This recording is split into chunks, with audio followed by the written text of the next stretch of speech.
As we get closer to the 2024 NFL season, I believe that national media is getting the Cowboys' biggest weakness all wrong. Let's talk about it. Here we go.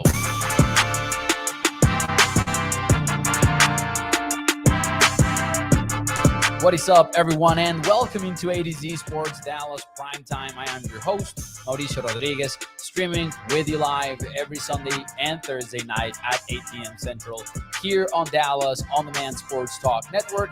And in between those days, Monday, Tuesday, and Wednesday, catching up with the guys with these quick hitting videos. And tonight, we'll talk about the Cowboys' biggest weakness and the Cowboys' biggest perceived weakness. And here's what I mean.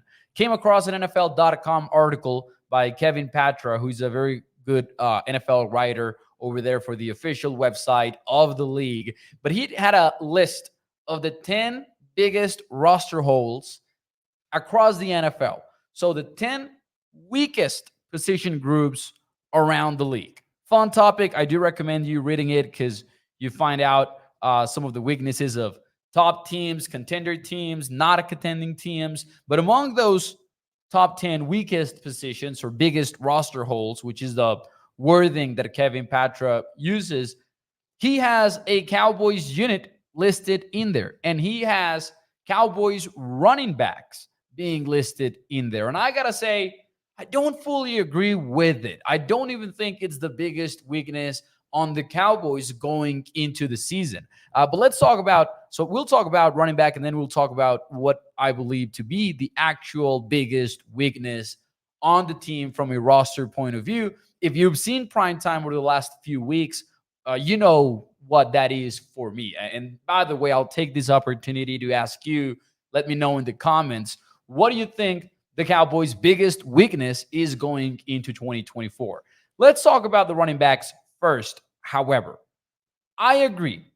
They are, or it is, a position that I would list among the top needs for the Cowboys after the thick of the offseason. And I believe that if there is one position where the team might still make a move, running back would be up there.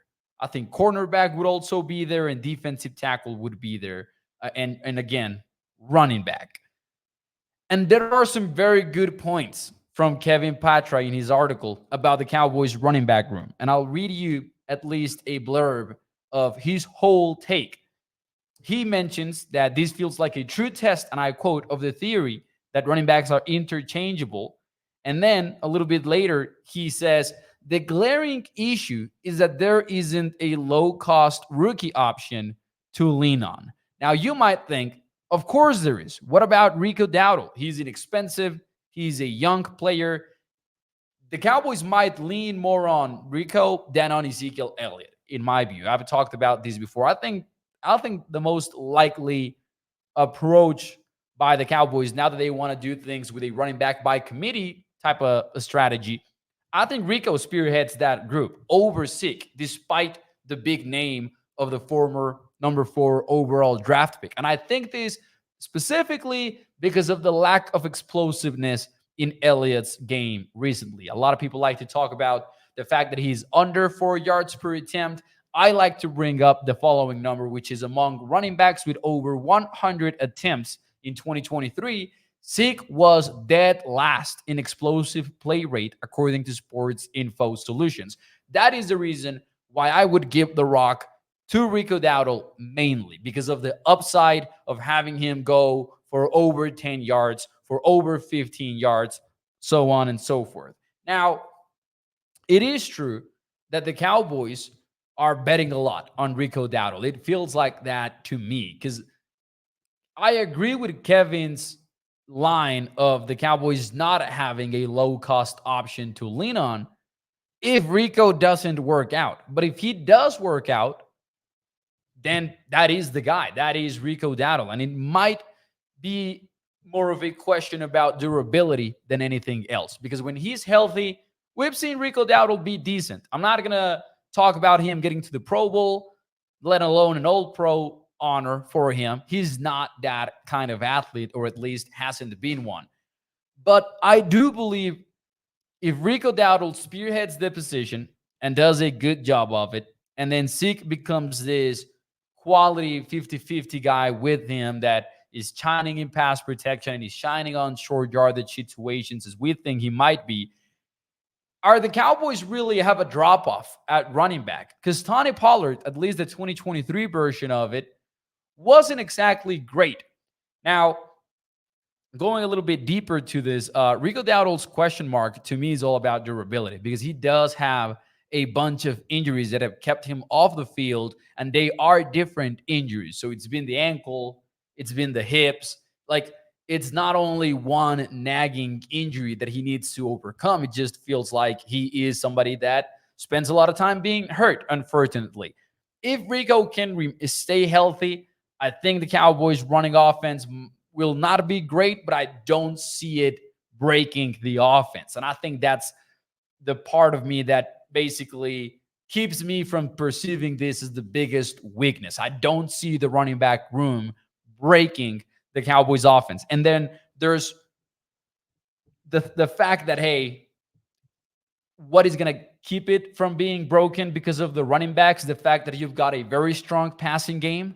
And from the moment the Cowboys started betting on Dak Prescott winning the games for them in the 2023 season, they began being one of the best offenses in the entire NFL. And that was thanks to Dak's connection with CeeDee Lamb. That is also thanks to Brandon Cooks appearing in the back half of the season. It was thanks to Jake Ferguson, the Cowboys being good in pass protection. Whole different story, though, in run blocking, and we'll talk about that as well. But the Cowboys having such a powerful passing offense, and hopefully they stay on that, and hopefully they do things like they did in the regular season once they figured out their original plans for the offense were not going to work out after the Niners game and the Chargers game.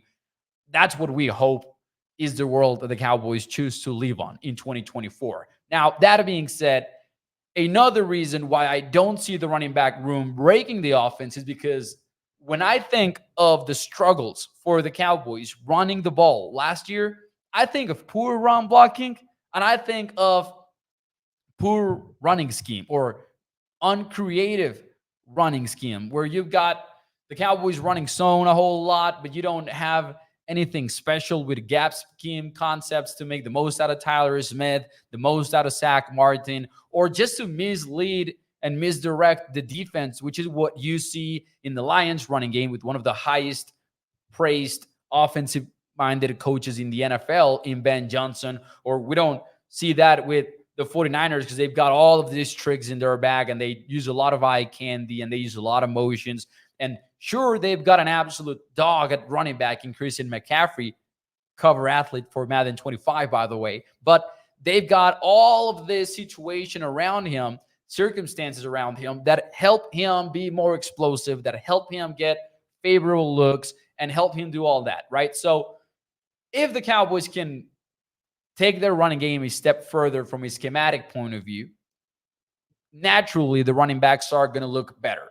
And I do think a lot of 2023 was because of the run blocking up front and the running scheme aspect of it. Now, speaking of the run blocking, here's a take that I believe most of Cowboys Nation agrees with. Cooper Beebe taking over Tyler Viadish at center might be an upgrade specifically in that area. Tyler Viadish was not a people mover. He was around average in terms of run blocking in the NFL. You look at PFF grades, he's around 15th to 17th. But mostly, when you look at the film, sure, you had a player with good technique. He had some highlights when he got out in space and worked towards the sideline, for example, and he was able to gain some speed and send second-level defenders flying to the ground sometimes. But he wasn't a nasty people mover like Cooper Beebe is. And I do think that's an area where the Cowboys are going to improve. Now, we might go a step further and get a little bit optimistic here. To me, it was a massive mistake to let Tyron Smith go, all that. But is it crazy to say that there's not a lot of drop-off between Tyron Smith and Guyton as run blockers specifically?